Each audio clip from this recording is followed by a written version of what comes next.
An 8.8 magnitude earthquake has just struck Russia, one of the most powerful seismic events recorded in modern history. The sheer force of it sent shockwaves not just through the Earth's crust, but across the globe. Entire buildings crumbled, communication lines went silent, and emergency sirens echoed across affected regions. In mere seconds, thousands of lives were upended, and the world is now trying to understand what exactly just happened. Where did it hit? Why was it so powerful? And most importantly, what happens next? Welcome to the channel, where we unpack the most pressing global events with clarity, accuracy, and context. If you're new here and want reliable updates on world affairs, major disasters, and breaking news, go ahead and subscribe. Hit the bell so you never miss a story that matters. Let's dive right into the details.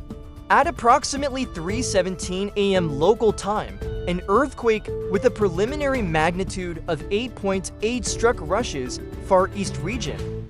The epicenter was located off the eastern coast near the Coral Islands, an area known for its tectonic volatility. These islands lie on the Pacific Ring of Fire, a massive zone where several tectonic plates meet and where over 90% of the world's earthquakes occur. The tremor was so strong, it was felt across vast distances, as far as northern Japan, parts of China, and even the western coastline of the United States, where tsunami watches were briefly issued. Within minutes, social media was flooded with videos showing buildings swaying, roads cracking, and terrified residents fleeing into the cold night. Russian authorities, including the Ministry of Emergency Situations, immediately declared a state of emergency in the affected oblasts. In cities like Petropavlovsk-Kamchatsky and Yuzhno-Sakhalinsk, damage was widespread.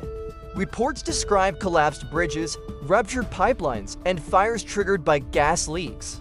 Hospitals are overwhelmed with injuries, many sustained from falling debris and structural collapse. Entire neighborhoods are without power, and local communication lines have been severely disrupted. As rescue teams mobilize, early estimates suggest that thousands may be injured, and the death toll, still unconfirmed, is feared to be climbing by the hour. Many remote communities, especially those along the coastline, remain unreachable.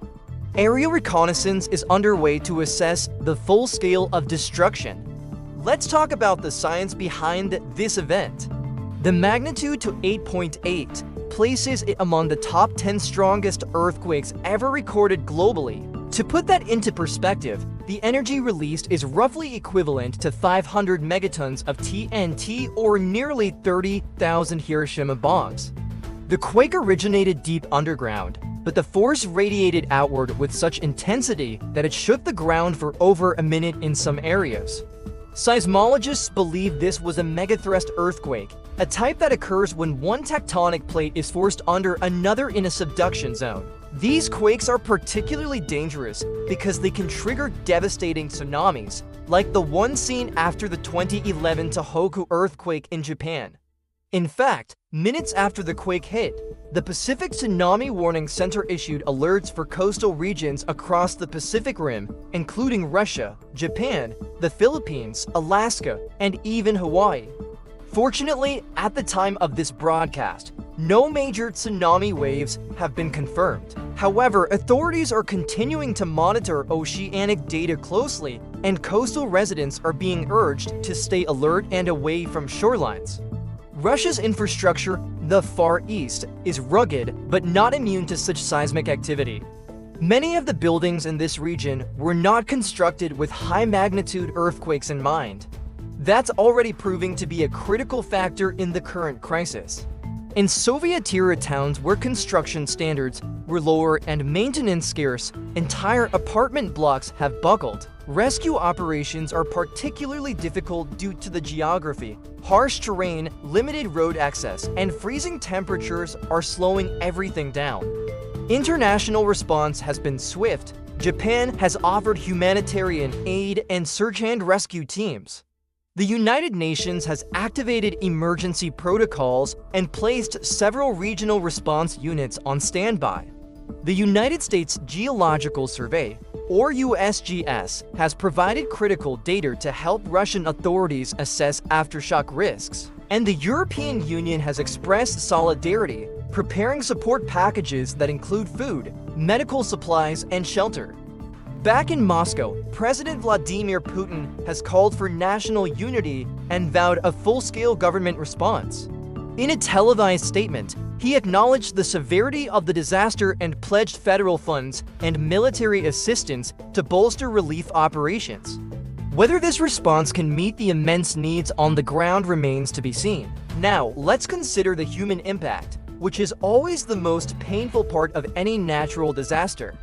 In interviews conducted through satellite communication, survivors described the horror of waking up to their homes shaking violently, furniture flying, walls cracking, and lights going out. One man said he barely had time to grab his daughter before their apartment stairs collapsed behind them. Another woman interviewed at an emergency shelter said her entire village was wiped out, gone in 30 seconds, as she put it. Local emergency shelters are now at capacity. Supplies are running low.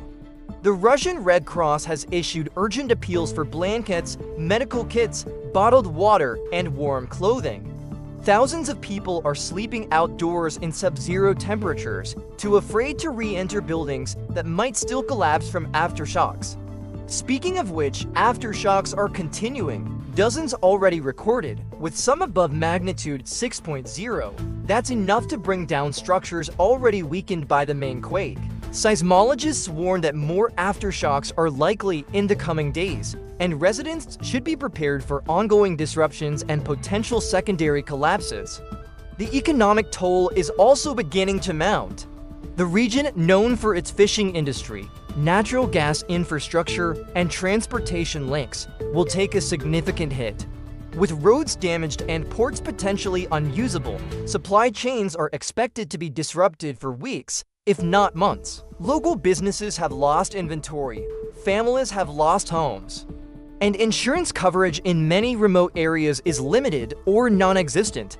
Now comes the question on everyone's mind: what happens next? In the immediate term, it's all about survival and relief.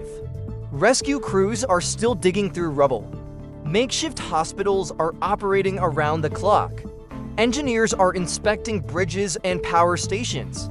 But in the weeks ahead, the focus will shift to rebuilding not just infrastructure, but trust, community, and normalcy, and that takes time. Russia will likely need international assistance, not just financially, but also in the form of expertise, especially in structural engineering, urban planning, and trauma care. There is also a growing discussion about whether this event should prompt a serious reevaluation of building codes and emergency preparedness, particularly in tectonically active regions.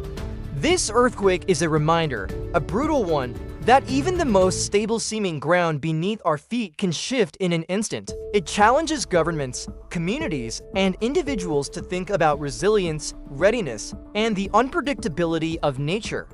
And now, we want to hear from you. What do you think the global community's role should be in supporting Russia during this crisis? Should disaster response be insulated from political differences? How can countries better prepare for inevitable natural disasters like this in the future? Let us know in the comments. Your thoughts and questions matter. Thank you for staying with us through this important update. If you found this report informative, please give it a like, share it with someone who needs to stay informed, and don't forget to subscribe to the channel for verified news and detailed analysis of the stories shaping our world. We'll continue monitoring the situation and bring you updates as they develop. Until next time, stay safe, stay aware, and stay connected.